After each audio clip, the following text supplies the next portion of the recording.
Comment Voldemort s'est retrouvé à l'orphelinat? Que devient Dobby entre la 2e et la 7e année? Ou pourquoi le professeur de défense contre les forces du mal change tous les ans? Peu importe le nombre de visionnages des films Harry Potter, impossible de répondre à ces questions. Mais pas de panique, aujourd'hui je vais vous donner toutes les infos qu'on peut trouver dans les livres pour répondre à 7 des plus grandes questions auxquelles les films ne répondent pas. Ce sera notre petit secret. Comment Voldemort, ou plutôt Tom Jedusor, s'est retrouvé à l'orphelinat. On commence très fort avec une visite dans le passé du plus grand mage noir du monde des sorciers.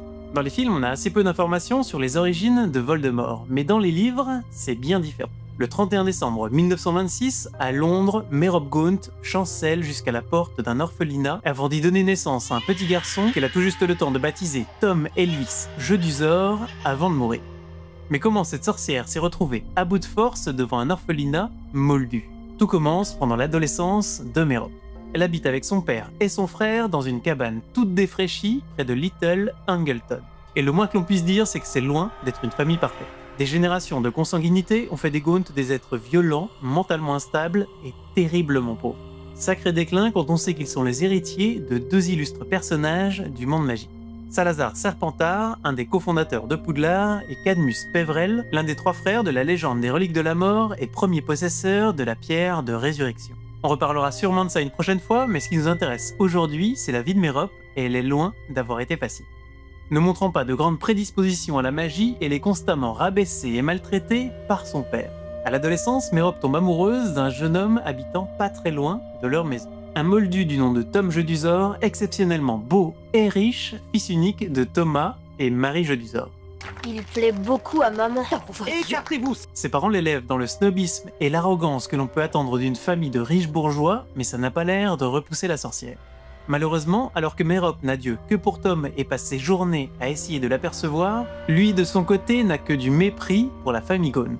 Morphine, le frère de Merop, est connu pour son instabilité mentale et son père a une réputation déplorable dans toute la région. Hors de question pour lui de fréquenter ce genre d'énergumène. A priori, l'amourette de Merop aurait dû s'arrêter là avec un amour à sens unique. Sauf que la situation a rapidement évolué. Lorsque Morphine découvre que sa sœur est obnubilée par ce moldu, il ne peut pas s'empêcher de lui jeter un sort. Tom se retrouve alors recouvert d'urticaire. Mais ce petit sortilège n'est pas du tout du goût du ministère de la magie. C'est la goutte d'eau qui fait déborder le vase. Ils arrêtent donc le sorcier pour usage de la magie sur un moldu et son père par la même occasion qui a essayé d'attaquer les agents du ministère. Avec son père et son frère maintenant à Azkaban, c'est une véritable renaissance pour Merop qui s'épanouit enfin. Et elle découvre qu'elle est tout à fait capable d'utiliser la magie. J'adore la magie. Ses pouvoirs étaient en fait réprimés par les mauvais traitements qu'elle subissait depuis son plus jeune âge. Et elle va très vite rentabiliser ses nouvelles capacités en réalisant son rêve depuis plusieurs mois, conquérir le cœur de Tom Jedusor.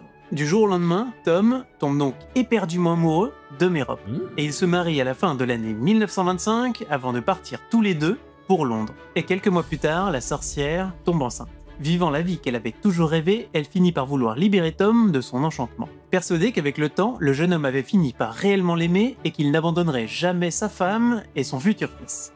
Elle n'aurait pas pu plus se tromper. Tom émerge alors de plusieurs mois de cauchemar. Il réalise qu'il a été totalement manipulé par une sorcière. Ni une ni deux, il rassemble ses affaires et retourne directement au domaine familial, laissant Merop seule et sans aucune ressource au beau milieu de Londres. Abandonnée et le cœur brisé, la sorcière tombe dans une terrible dépression qui la prive une nouvelle fois de ses capacités magiques. Elle doit donc vendre tout ce qui lui reste pour survivre, notamment un médaillon qui se trouvait dans la famille depuis des générations, celui de Salazar Serpentard. Le soir du réveillon du Nouvel An 1926, elle monte en titubant les marches d'un orphelinat prête à accoucher. Et c'est ainsi que Tom Elvis Jedusor s'est retrouvé à l'orphelinat où le trouvera Dumbledore 11 ans plus tard. Tom, tu as de la visite. Pourquoi le prof de défense contre les forces du mal change tous les ans? On continue avec une autre histoire autour du passé de Voldemort et qui nous explique pourquoi le professeur de défense contre les forces du mal change tous les ans. C'est une histoire qui prend son origine à la fin de la scolarité de celui qu'on appelle encore à l'époque Tom Jedusor. Depuis des générations, de nombreuses légendes parcourent les couloirs de Poudlard. Et parmi elles, il y en a une qui intéresse tout particulièrement le jeune Tom. Celle du diadème perdu de Rowena Serdaigle que tout le monde cherche depuis la création de l'école mais que personne n'a jamais réussi à retrouver. Convaincu d'être meilleur que tout le monde, Tom est persuadé de pouvoir retrouver sans difficulté cet objet égaré depuis un millénaire. Il se rapproche alors du fantôme de la maison Serdaigle et use de ses talents d'orateur pour charmer la Dame Grise. La Dame Grise qui n'est autre que la fille de Rowena Serdaigle, Helaena Serdaigle. Il gagne sa confiance et celle-ci finit par lui raconter son histoire. Après la création de Poudlard, Helaena fait partie des toutes premières personnes à étudier à Poudlard. Elle intègre bien évidemment la maison dirigée par sa mère et la jeune fille se montre extrêmement douée. Brillante, mais effrayante. Cependant, elle a bien du mal à être vue comme Helaena et non juste comme la fille de Rowena Serdaigle. Cette incessante comparaison va créer petit à petit jalousie et rancœur dans l'esprit de la jeune sorcière. Si bien qu'elle n'aura plus qu'un seul objectif, surpasser sa mère, peu importe les moyens à mettre en œuvre. Dans le même temps, un jeune serpentard jette son dévolu sur la jeune fille. Mais cette dernière n'est absolument pas intéressée par ce petit noble qu'on surnommera plus tard le baron sanglant. Obnubilé par sa volonté d'éclipser sa mère, un jour Helaena lui dérobe son diadème magique dans l'espoir que celui-ci décuple ses capacités. Elle fuit alors l'école et le pays et se réfugie en Albanie avec son butin. Honteuse de la trahison de sa fille, Rowena ne parlera jamais de sa disparition aux autres membres de l'école.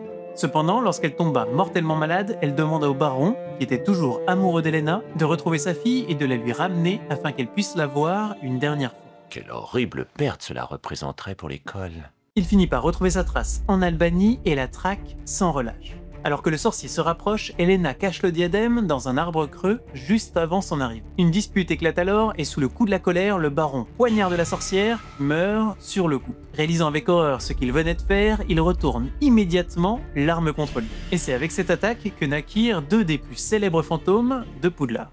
Tom ne perdit pas une miette de l'histoire de la Dame Grise et il garda tout ce qu'il venait d'apprendre dans un coin de sa tête. À la fin de ses études, Tom ne souhaite pas partir du seul endroit où il a enfin pu être lui-même et exprimer tout son potentiel. Il demande alors au directeur de l'époque, Armando Dippet, s'il pouvait devenir le nouveau professeur de défense contre les forces du mal. Bien sûr, Tom n'était pas spécialement intéressé par le fait de transmettre aux autres ses connaissances. Il voulait surtout rester au sein de Poudlard pour recruter les élèves qu'il jugeait les plus prometteurs dans son armée personnelle de mages noirs. Malheureusement pour lui, le directeur lui refuse le poste, le jugeant bien trop jeune pour encadrer les élèves. Cependant, il lui propose tout de même de revenir le voir dans quelques années pour en rediscuter à ce moment-là. Ayant fini ses études et ne pouvant pas mettre son plan à exécution pour le moment, Tom se rappelle de ses discussions avec la Dame Grise et il décide de partir à la recherche du diadème perdu. Il prend la direction de l'Albanie où il retrouve la relique exactement à l'endroit qu'Helaena lui avait indiqué. Déjà formé à l'art occulte des Horcruxes qu'il avait eu l'occasion d'expérimenter par 2 fois, je ne sais pas ce que vous lisiez, Tom, mais c'est de la magie très noire, vraiment très noire. Il profite de sa découverte pour sacrifier un villageois albanais et enferme une partie de son âme dans le bijou. Tom retourne ensuite en Angleterre et garde le diadème une vingtaine d'années avec lui. Pendant cette période, il acquiert 2 autres reliques des fondateurs qu'il transforme également en Horcruxes. Mais je te raconterai tout ça dans une prochaine vidéo. À force de fragmenter son âme, sa beauté abandonne petit à petit le sorcier et son apparence physique reflète alors la noirceur de sa nouvelle identité, Lord Voldemort. Cependant, sa soif de reliques n'est toujours pas satisfaite.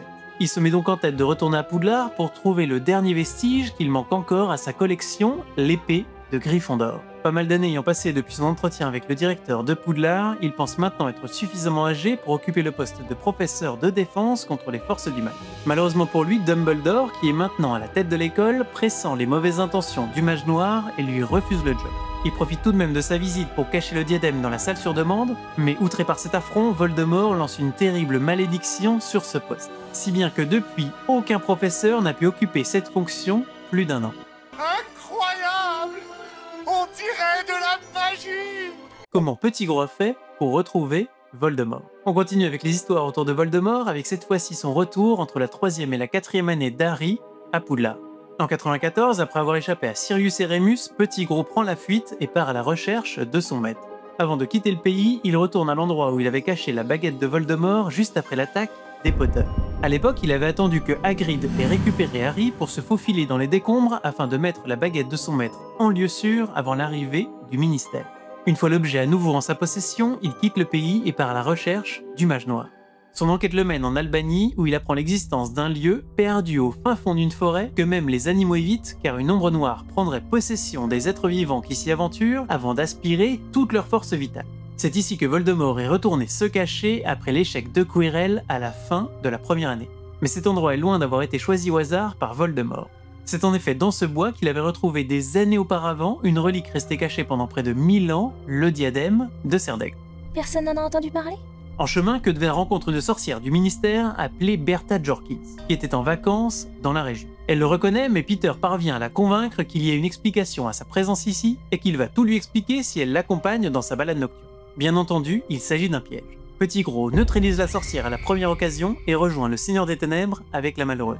C'est là que Voldemort enseigne à son serviteur comment utiliser le sang de licorne et le venin de son fidèle serpent Nagini pour concocter une potion capable de lui donner assez de force pour reprendre une forme quasi humaine. Malheureusement, nous ne savons pas précisément à quel moment l'ancienne Malédictus a rejoint son maître. Mais le fait est qu'avec l'aide des potions de Cudver, le mage noir parvient à retrouver assez de force pour ensorceler Bertha et lui soutirer tout un tas d'informations. Comme la tenue prochaine du tournoi des 3 sorciers à Poudlard et l'évasion d'Azkaban de Barty Croughton Jr. Une fois sa soif de connaissance satisfaite, il se débarrasse de la sorcière devenue inutile et utilise sa mort pour créer ce qu'il pensait être son 6e Horcrux en enfermant une partie de son âme dans son fidèle animal de compagnie. Ils retourneront ensuite au Royaume-Uni et se cacheront pendant un temps dans la maison des Jeux d'Uzor, les parents du côté paternel de Voldemort à Little Angleton, où ils seront rejoints par un autre mange-mort, Barty Croughton Jr. Il est revenu. Lord Voldemort est de retour.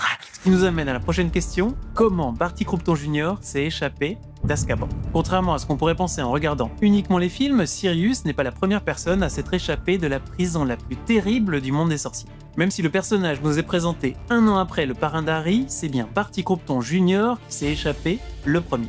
Pour bien comprendre, il faut s'intéresser à la famille Croughton. Barty Croughton Senior est un sorcier extrêmement ambitieux qui a pour but ultime d'occuper le poste de ministre de la magie. Son travail au ministère l'accapare énormément et il ne prête guère attention à son fils. C'est donc la mère de Barty qui l'élève quasiment seule. Cette dernière se montre toujours extrêmement protectrice envers le jeune sorcier. Malgré tout l'amour qu'elle lui donne, cela n'empêche pas le jeune Barty Jr. de se laisser séduire par les discours d'un mage noir en pleine ascension, Lord Voldemort. Il devient alors l'un de ses plus fidèles sujets. À l'âge d'or du mage noir, il commet toutes sortes d'actes plus horribles les uns que les autres avant de finalement se faire arrêter en même temps que Bellatrix et les frères Lestrange après leur attaque contre les Lions du Bas. Salut, père! Sa mère est anéantie par le comportement de son fils. Et lorsque son mari le condamne comme les autres mange-morts à la prison à vie à Azkaban, c'est la pire chose qui puisse arriver pour Madame Croughton. Cette dernière sombre dans la dépression et sa santé décline rapidement, mourant littéralement de chagrin. Sentant sa dernière heure arriver, elle parvient à convaincre son mari d'organiser une visite dans la prison pour qu'elle puisse voir son fils une dernière fois. Plus encore, elle le persuade d'organiser son évasion. Le plan de la mère est assez simple. Préparer du polynectar et au moment de la visite, prendre la place de son fils pendant que celui-ci repart avec son père. Profitant ainsi du fait que les détraqueurs sont totalement aveugles. L'opération est un succès et Madame Croughton s'éteint peu après dans sa cellule. Elle sera enterrée par les détraqueurs, toujours convaincus qu'il s'agit de Barty Jr. Cependant, le calvaire du jeune sorcier est loin d'avoir pris fin à sa sortie de prison. Son père le forcera à rester caché, enfermé dans la maison familiale et sous l'emprise du sortilège de l'Imperium pendant près de 12 ans. Caché nuit et jour sous une cape d'invisibilité. Vas-y, essaie-la pour voir. Et oui, Harry n'est pas le seul à avoir une cape d'invisibilité, même si la sienne est beaucoup plus puissante que les autres et que elle ne perd jamais ses enchantements. En parlant d'objets surpuissants, on arrive maintenant à la prochaine question. Pourquoi on ne revoit plus de retourneur de temps après le prisonnier d'Azkaban? Lorsqu'on le découvre pendant la 3e année d'Harry à Poudlard, on se dit tout de suite que cette mini-machine à remonter le temps est vraiment très pratique, et qu'elle sera sûrement très utile pour les prochaines aventures du trio. Sauf qu'on ne la reverra jamais. À la fin de la 3e année, Hermione allège son emploi du temps en renonçant notamment à la divination. Elle rend donc son retourneur de temps qui retourne au ministère. Il faut savoir que le ministère gère de façon extrêmement stricte l'utilisation des retourneurs de temps. À la suite de diverses expériences ayant entraîné des altérations de l'espace-temps et causé la mort de plusieurs sorciers, l'utilisation de cet objet fut encadrée par des centaines de règles et de lois. La modification du passé produisant des changements imprévisibles sur le présent, il a été décidé de réduire l'usage des retourneurs de temps à la simple gestion d'emploi du temps.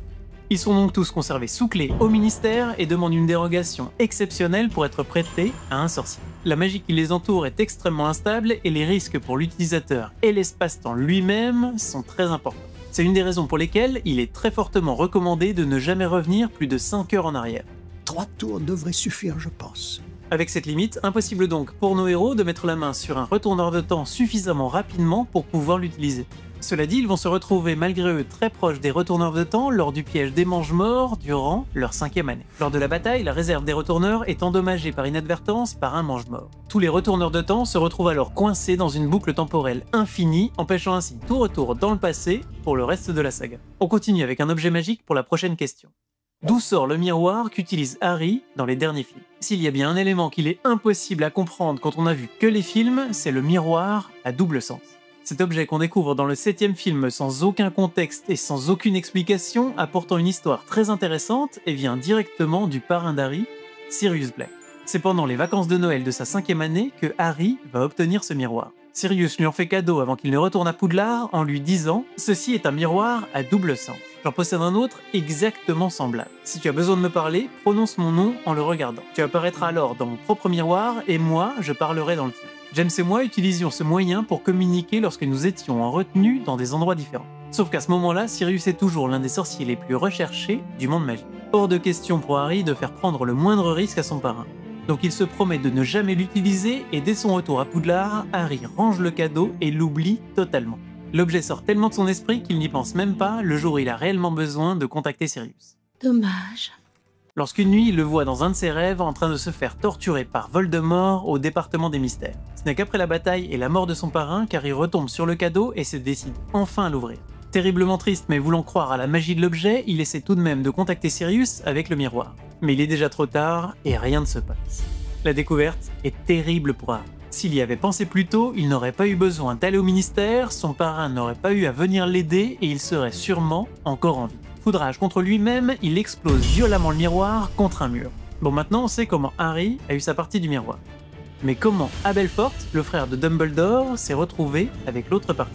Eh bien, il faut aller chercher la réponse du côté de Mundungus Fletcher. Après la mort de Sirius, il profite de son absence pour piller la maison des Black et revendre tout ce qu'il peut à Préolard. Aberforth chine alors le deuxième miroir, reconnaissant l'objet d'après les explications qu'avait pu lui donner son frère. Ce qui permettra de surveiller Harry et surtout de lui envoyer Dobby pour les sauver du manoir des Malfoy. D'ailleurs, comment ça se fait que Dobby connaisse Aberforth? Ce que Dobby a trouvé étrange. Eh bien, c'est la prochaine question. Que devient Dobby entre le 2e et le 7e film? Complètement éclipsé des films, on retrouve pourtant pas mal l'elfe de maison dans les livres. Après avoir été libéré de la famille Malfoy grâce à Harry, Dobby part fièrement à la recherche d'un nouveau métier. Mais malgré l'enthousiasme de l'elfe, personne ne souhaite l'employer. La raison de ce refus est simple, maintenant qu'il est libre, Dobby veut être payé. Chose extrêmement étrange, voire choquante, pour un elfe de maison. Dobby est un elfe libre. Au bout de 2 ans de galère, il finit par aller voir Dumbledore dans l'espoir que le directeur le recrute dans la brigade de Poudlard. Et oui, Poudlard est le plus gros employeur d'elfes de maison du Royaume-Uni et peut-être même du monde magique tout entier. Bien que la plupart des élèves passent toute leur scolarité sans jamais croiser une seule de ces créatures, Poudlard dispose d'une énorme brigade d'elfes de maison. C'est Helga Poufsouffle, l'une des 4 cofondatrices de l'école, qui a eu l'idée de recourir à leur service pour leur offrir un lieu où ils pourraient travailler sans être maltraités. Au sein du château, ils s'occupent de préparer toute la nourriture, mais également de l'entretien de l'école. De nature discrète, ils travaillent dans l'ombre et se félicitent de ne jamais être vus par les élèves, signe que leur travail est bien exécuté. Albus accepte la demande de Dobby sans hésiter et propose à l'elfe 10 galions par semaine et tous les week-ends de libre. Dobby est aux anges, mais il tient quand même à négocier son contrat. Fièrement, il réussit à réduire l'offre à 1 galion par semaine et 1 jour de repos par mois. Il faut dire que tout cela est encore très nouveau pour l'elfe et il est terrifié à l'idée d'avoir trop de richesse ou de liberté. À partir de la 4e année, on croise donc régulièrement Dobby dans les aventures du trio à Poudlard. Pour le bien de Harry Potter. D'ailleurs, bizarrement, dans les films, l'elfe est souvent remplacé par Neville. Par exemple, durant la 4e année pour la 2e épreuve du tournoi des 3 sorciers, c'est en fait Dobby qui vole une potion de branchiflore dans la réserve de Rogue pour la donner à Harry. Ou pendant la 5e année où c'est Dobby qui parle à Harry de la salle sur demande, une salle dont il se sert pour cacher Winky, l'ancienne elfe de maison des Croupetons qui a tendance à se saouler régulièrement à la bière au beurre. Bref, Dobby fait partie du personnel de Poudlard et comme beaucoup d'employés de l'école, il passe ses jours de repos à Préolard. C'est là qu'il fait la connaissance d'Aberforth, le frère d'Albus, avec qui il se lie d'amitié. C'est cette relation qui permettra de sauver Harry, mais qui malheureusement causera la perte de l'elfe. En effet, c'est Aberforth qui enverra Dobby dans le manoir des Malfoy pour aider le groupe à s'enfuir, mais malheureusement le sauvetage se terminera par la mort de l'elfe de maison. Dobby est heureux d'être avec son ami. Voilà, c'est tout pour aujourd'hui. Pensez à liker et partager la vidéo si elle vous a plu. N'hésitez pas à me dire en commentaire si vous avez des questions sur la saga et on se retrouve très bientôt pour une prochaine vidéo.